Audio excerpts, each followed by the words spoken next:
I've been up since 4:30 this morning. I'm on my I'm on my 7th cup of coffee already. Today, we're going to be heading up to Lowe's where I'm going to grab a few things for today's projects. So I'm going to run upstairs, grab my wife's credit card out of her purse, and I'll meet you back here. No Lowe's trip is complete without my tag along, my sidekick, Little Bear.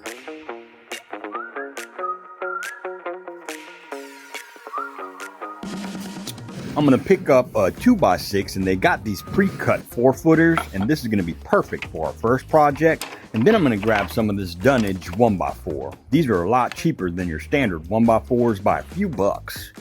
I'll grab 3 of those, and then we'll head to the paint section.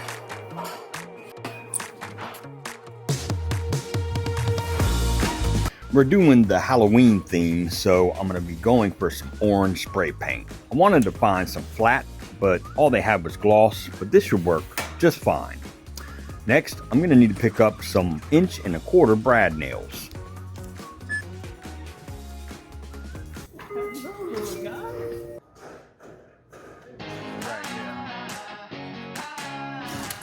Perfect. Thank you, you too.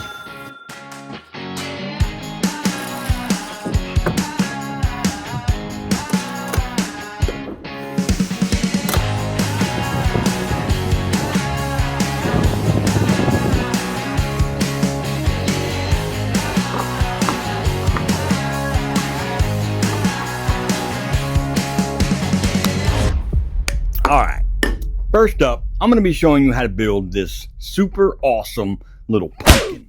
This thing is so easy to make, but it is actually one of my better sellers during the fall holidays, whether it's the fall or for Halloween.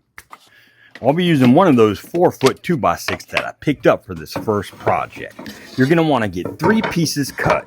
We'll start by making sure our edge is square, and we'll pull over to 9 inches and get 2 cut at that 9-inch number. And then we'll pull over to roughly 16 inches and get one of those cut as well. And I've got a favor to ask. Make sure that you hit that like button and hit subscribe. After I make my first cut, I'll use that same 9-inch piece and mark out for my next cut. Nice, simple, and easy. Once you cut your 2 9-inch pieces, go ahead and get your 16-inch piece cut as well. Now, I don't know about y'all, but I like my pumpkin with a little bit of curve. You know what I'm saying? But before we add the curve to our pumpkin, I'm going to take these 2 9-inch pieces and I'm going to get these roundovers on the inside, on one side of each piece, squared up at the table saw. Alright, now that we've got our 2 centers square on our 2x6 with a nice glue edge, I'm going to make some curves on the very edge of both of these pieces. I'll show you how we'll do that. I'll use these small panel nails, and at the very top and bottom, I'll come in at about 1/4 inch on that very edge and drive a couple of these panel nails into those marks. If you want more of a curve, just move those 2 nails in some.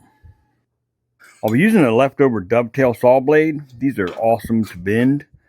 And I'll line up the center point with the very edge of my board, resting it against those 2 nails I put in it and lightly scribing against my blade.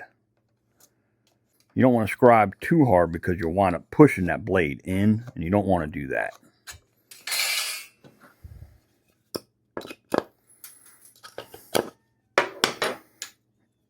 And that is going to be my little curve shape right there.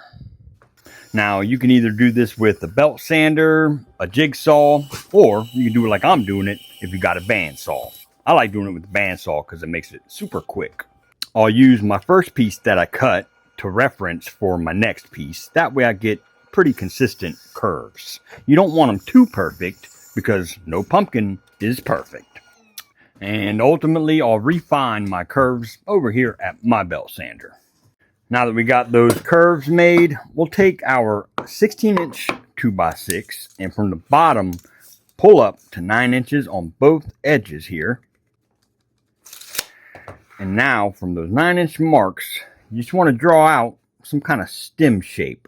I'm going to wind up making a little curve to go up from that 9-inch mark to the center area, just as a reference to kind of follow, and then branch off with a separate mark, just like so. Super easy to do, not hard. And once again, you can either get this cut with your jigsaw or like I'm doing with my bandsaw. I like to make relief cuts whenever I'm making sharper angles. It just tends to have less stress on that bandsaw blade. Once I get everything shaped how I like it with the bandsaw, I'll then head back over to my belt sander and get it ultimately cleaned up with some 150 grit sandpaper. Now get yourself some clamps and we'll add it, have a glue, add it, have a glue, add it, have a glue, add it, have a glue, add it, have a glue, add it, have a glue.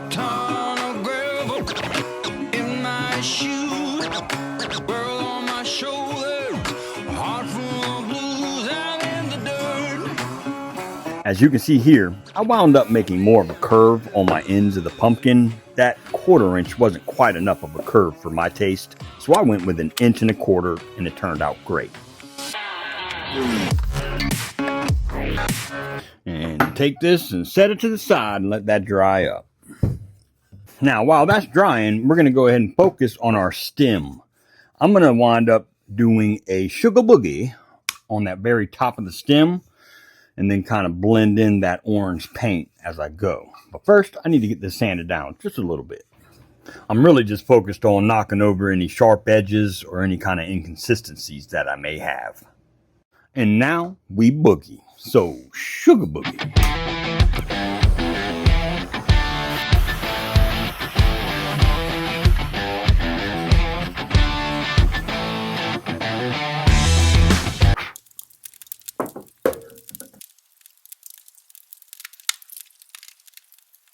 Now that that's cooled off and my glue up is dry, go ahead and get our stem attached to the front of our pumpkin. We'll mark the center of the bottom of the stem and we'll add it, have a glue. And we'll line up that center mark with our glue joint and just make sure that you're flush at the very bottom all the way across. That way you know you're nice and straight and square. And I'll add a couple of squeeze clamps to our piece. And I'll meet you back here when this is all dry. And now for the fun part. I'm not very good at painting, so bear with me. I hope this turns out right. I like to stay at least 8 to 12 inches away from the area that I'm spraying. That way I can get some consistent coverage when I'm painting my pieces. I'm not the best painter by far. However, it does tend to work out whenever you follow the directions on the can.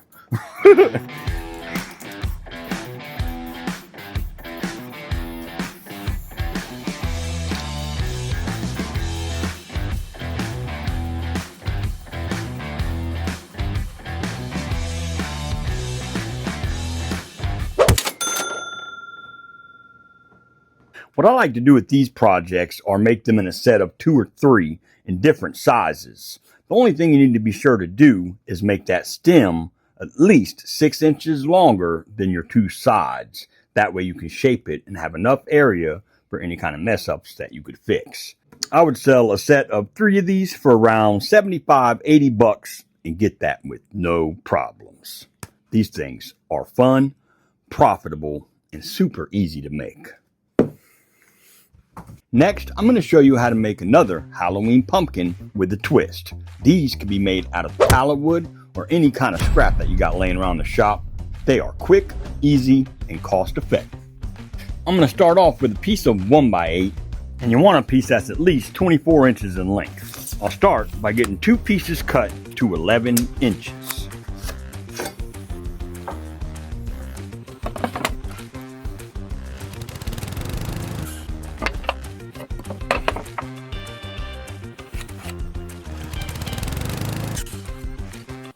Now from each corner, I'm going to pull in at a 1/2 inch from that corner on the top and on the sides, as well as the bottom and the sides. And I'm going to cut a 25-degree miter. I'll turn my miter saw to 25 degrees and make each of these cuts. If you want to save some time and avoid marking out all 8 corners of your pieces, just go ahead and make your first cut and make a mark on your saw deck. And that will tell you where you need to put your board to achieve consistent cuts.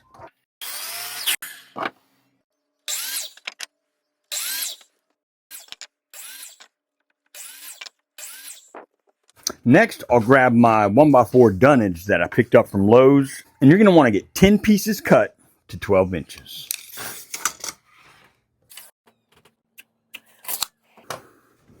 I'll line up a stop block, that way I can batch these out in no time.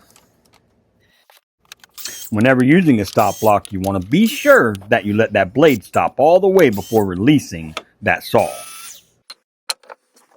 Now grab those 10 pieces that you cut, bring them over to your table saw, and you want to get them ripped down to 3 inches.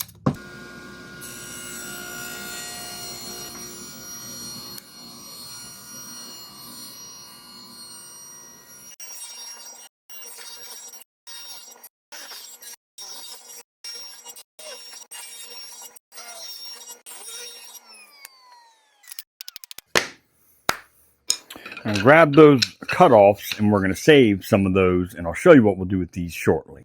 Next up, we're going to take our 2 1x8 pieces, and we'll just lay them up on edge. And at those miters that we made on each corner, we'll line up our 1x3s with those miters right on the corner. If you wanted to, you could round over those square edges that you just ripped at the table saw, but for this project, I really don't think that's necessary. Just make sure that your cup is facing the right direction. You want that to face down toward your nailing surface. Add a dab of glue. And say it with me. Papa Brad in his ass. Alright, we'll come to our next corner. Make sure we're flush across the top. And we'll do our centerpiece next. For the centerpiece, you want to make sure that you have equal spacing on each side of that middle piece. Flush up that top and Papa Brad it.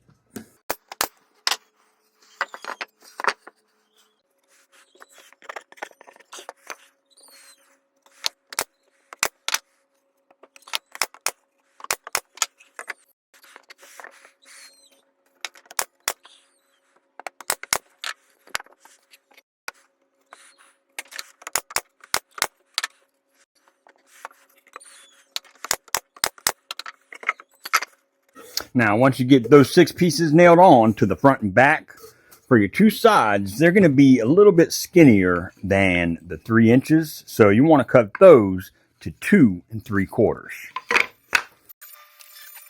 And go ahead and get these nailed on using that same method of lining them up with the miter, making sure that you got that equal spacing in between.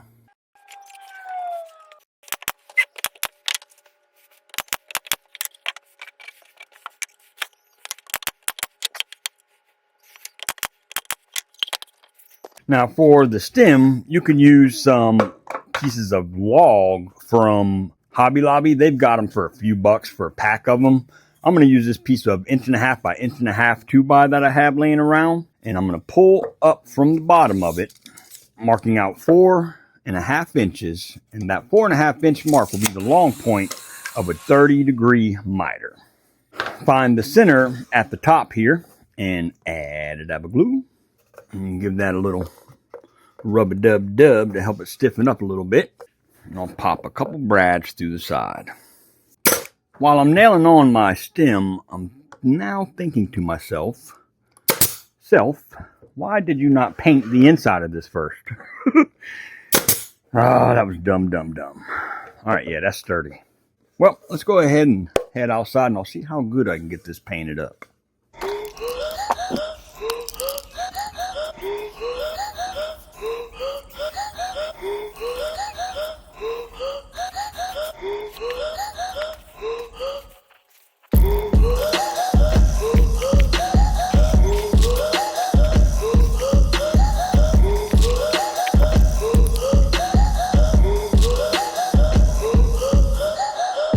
And last but not least, We gonna boogie.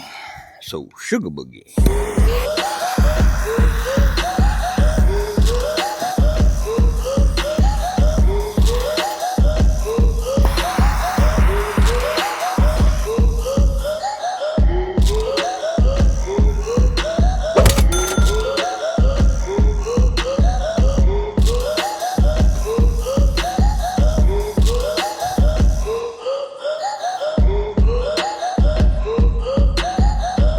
Well, what can I say other than hell yeah?